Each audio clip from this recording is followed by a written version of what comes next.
Comme le dit l'adage, il n'est jamais trop tard pour bien faire. Le Sénégal ne mérite pas ça, l'Afrique encore moins.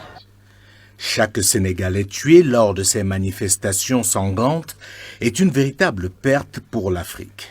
Ce qui se passe aujourd'hui au Sénégal était loin d'être prévisible, tellement l'arrivée de Macky Sall avait suscité de l'espoir et de l'optimisme. Un jeune président qui voulait tout changer et qui par principe avait défié son mentor Abdoulaye Wade avec du courage et une détermination exceptionnelle. Nous avons vécu plusieurs choses en même temps. D'abord la résistance populaire face à l'inacceptable, face à la volonté de museler le peuple. Le peuple est sorti pour montrer que la souveraineté lui appartient. Une fois aux affaires, le rêve était permis, notamment au regard de ses premières déclarations. Si je suis élu pour 7 ans, je m'engage à n'exercer qu'un mandat de 5 ans.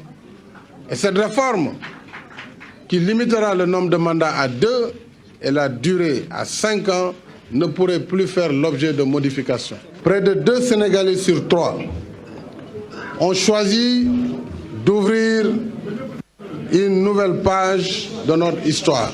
Mais où est donc passé ce Macky Sall? Que lui est-il arrivé? Comme il est communément admis, le pouvoir absolu corrompt absolument.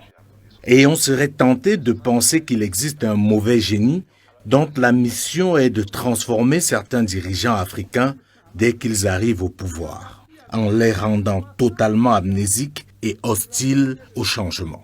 Le procès d'intention qui est fait à Macky Sall sur son désir de briguer un 3e mandat est totalement compréhensible.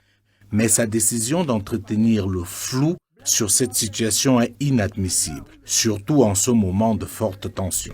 L'Afrique n'a plus besoin d'hommes providentiels, mais de grands hommes. Et la grandeur d'un dirigeant ne se détermine pas par le temps qu'il fait au pouvoir, mais par la qualité de son leadership et sa capacité à faire basculer son pays vers le progrès.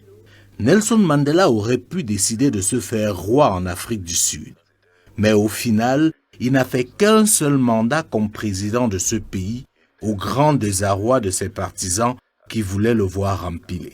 Et même si tout est loin d'être rose dans ce pays aujourd'hui, le leadership de Mandela a permis à l'Afrique du Sud de renaître de ses cendres. Jerry Rawlings, pourtant militaire, est celui qui a transformé le Ghana et amélioré son système politique.